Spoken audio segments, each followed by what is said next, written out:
Danas ćemo praviti ukusne mafine sa rendanim parmezanom. Dobrodošli na kanal Dobri recepti. Siguran sam da će vam se dopasti ovaj recept. Da vidimo proces pripremanja, a na kraju ćete vidjeti i tačne mere sa spiskom namirnica. U jednu malo veću činiju sipajte brašno, zatim dodajte prašak za pecivo i kukuruzno brašno i sve to lagano promešajte žicom.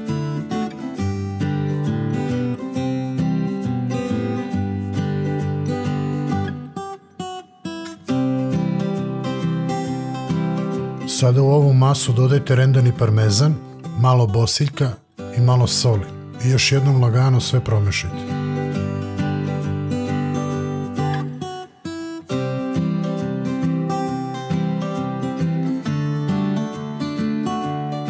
Stavite činiju sa svojim sastojcima sa strane i u manju činiju umešajte sljedeće namirnice: mleko, jogurt, ulje i razbijte i umešajte jaja.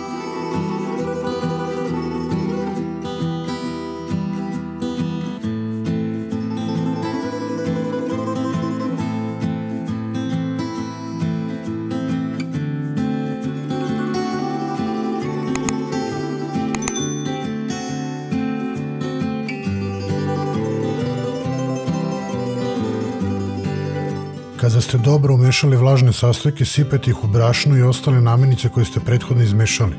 I sada sve to lepo umešajte sa žicom ili mikserom ako vam je lakše, dok se sve lepo ne sjedini u kompaktnu masu.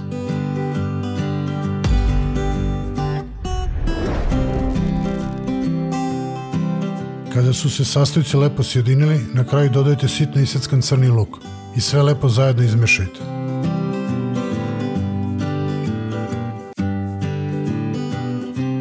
Sada stavite u pleh 12 korpica za mafin i podelite podjednako masu koju ste napravili.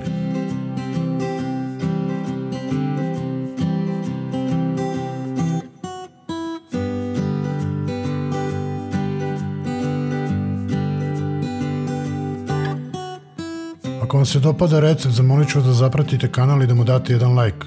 Naravno, svaki vaš komentar je dobrodošao. Da li biste vi nešto oduzeli ili dodali ovom receptu?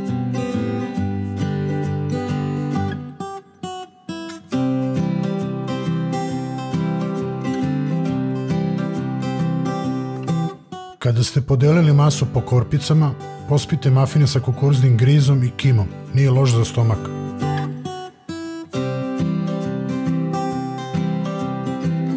Zagrejte rernu na 190 stepeni i pecite ove mafine nekih 20 do 25 minuta.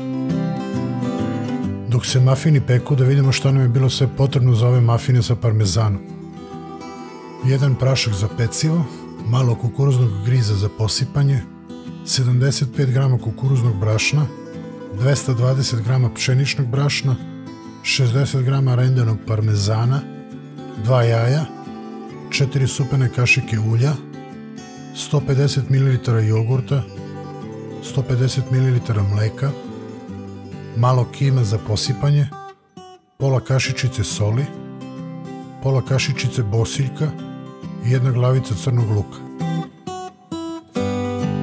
Siguran sam da će vam se dopasti ovi slani mafini sa parmezanom. Napišite vaše utiske u komentarima. Podelite recept sa prijateljima na društvenim mrežama. Možda se i njima dopadne ovaj recept. Hvala vam puno. Do narednog recepta čuvajte se i pozdrav!